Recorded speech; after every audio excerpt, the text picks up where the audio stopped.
Activists are condemning the juntas in Mali, Burkina Faso, and Niger for failing to keep their promises. Some are calling for a return to civilian rule. You know, when we hear things like this, some of this kind of news might be a political propaganda because the West are fighting tooth and nails to find their way back into these three countries. Because if we see what is happening in some of these countries, the ideas, the projects, the policies, these junta leaders are moving forward. You understand? You will just understand that the West will go to any length to try to rubbish them, to try to force them back, to jam the heads of their people together against them in order for them to say they want to go back to civilian rule so that the West will install back another puppet. Because before the Bazoum was thrown out of Niger, Niger depended heavily. In fact, Niger was the poorest country in the world. Niger depended heavily on aids coming from the West. And the president that was in Niger was like a golden key to them. Bazoum was like a golden key to the West. Both contract agreements that have been agreed in the past, even in the nearby future. That is why when they threw him out, they tried to do everything humanly possible to restore him back. Because even France had the first right over Niger's oil, uranium, not oil, uranium. That at international market, a kilo of uranium was sold at $200, and they were just paying the people of Niger 8 cents per kilo of uranium. That is a total ripoff. And France is doing the same thing to most of the countries they claim they colonized. They print money for these countries. 50% of any amount they print for them will be in French treasury. And these countries cannot get hold of this 50% of money they printed for them. That is to say that when you are in any of these countries, you are not doing what the French want, they will stop printing money for you.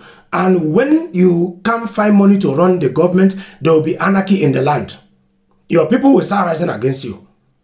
And they will equally, the people from the West will equally exploit it totally when your people are rising against you, to plunge your country into chaos so that they will come in and install a puppet that will serve them for the rest of that puppet's life. And they will find another. The young man in Niger is doing wonderfully well.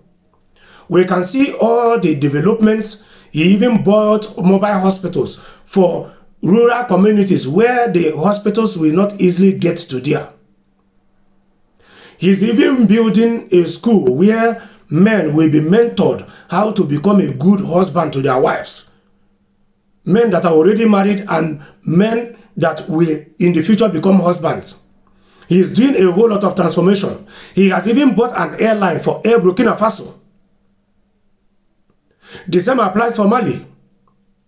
So we know that the West will do whatsoever it is to rubbish the effort of these junta leaders in the quest that they are not keeping to their promise, in the quest that they want to go back to civilian rule. For the years that the puppets were there, were the puppets who were serving the West, keeping to the promise they made to the people? The answer is capital no, 200%.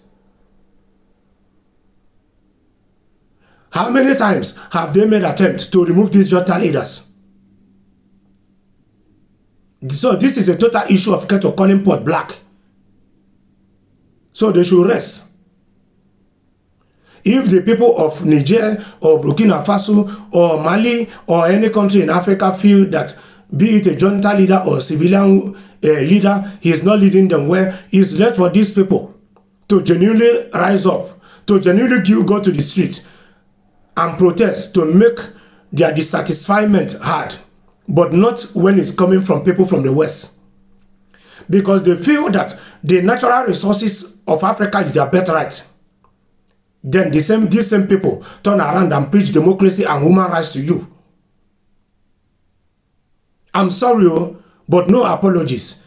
In that holy book they wrote, if there is really any devil that exists, the West is the devil when it comes to Africa.